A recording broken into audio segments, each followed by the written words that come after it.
ఇక ప్రత్యేక హోదాపై గలం విప్పినందుకు వేధించారు. ఎంపీ గల్లా జయదేవ్ ఆవేదన. కొన్నాళ్ల పాటు రాజకీయాలకు విరామం, తేదేపాలోనే కొనసాగుతానని వెల్లడి. ఆయనకు పార్టీ తలుపులు ఎప్పుడు తెరిచే ఉంటాయన్న లోకేష్.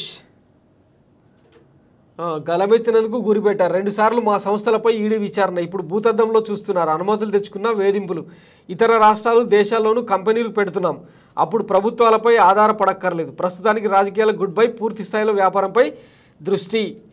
అసలు గలమెత్తినందుకంటే ఎవరిని చూసుకొని ఎగిరెగిరి పడ్డాడు ఈయన గల్లా జయదేవ్? చంద్రబాబు నాయుడు అనే ఒక చాణక్యుని నా వెనుకలో ఉన్నాడని చెప్పే కదా మురిగింది.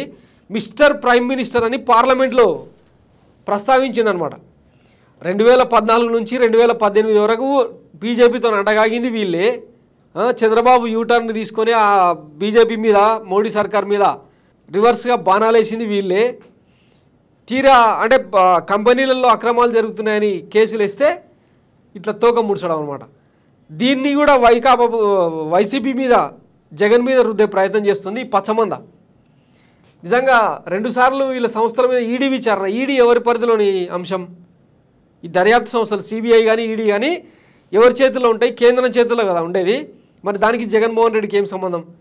జగన్మోహన్ రెడ్డి వేధింపుల వల్లనే ఈయన ఆంధ్రప్రదేశ్ నుంచి మహబూబ్ నగర్ తెలంగాణకు వచ్చి అమర్ రాజా బ్యాటరీస్ని ఇక్కడ 2వ యూనిట్ను ప్రవేశపెడుతున్నారని చెప్పి వీళ్ళే కదా మాట్లాడింది.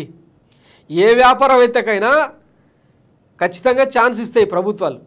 దాన్ని నిలబెట్టుకోవడమా నిలబెట్టుకోకపోవడం అన్నది వాళ్ళ వ్యాపార దక్షత మీద డిపెండ్ అయి ఉంటుంది. దాని మీద రాజకీయాలు చేస్తే ఇట్లనే ఉంటుంది అనమాట. ఇప్పుడు ఆ ఎన్నుకున్నాడు అనుకున్న నాయకుడు సైడ్ అయిపోయిండు, మోస్తారు అనుకుంటున్న కార్యకర్తలు దూరం అయిపోయినారు. 2కి చెడ్డ రేవడ్లేక తయారైంది కాబట్టి ఇప్పుడు ఓడిపోతానన్న భయంతోన సైడ్ అయిపోయింది అనమాట. ఇంతకు మించిన కారణాలు ఏం లేవు. ఇట్లుంటుంది వీళ్ళ కథ. అందితే జుట్టు, అందకపోతే కాళ్ళు.